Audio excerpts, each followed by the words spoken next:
Welcome to Richpeace Embroidery CAD software online lessons. Today's teach you, left-aligning option.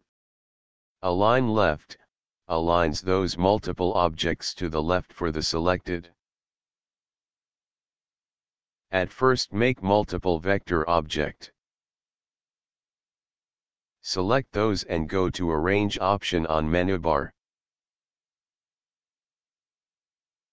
Then click on Align and order for left.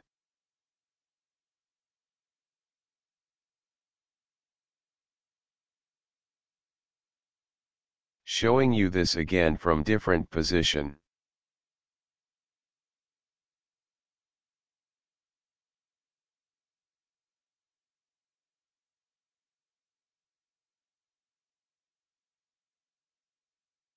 Thanks for watching today's video. See you tomorrow again.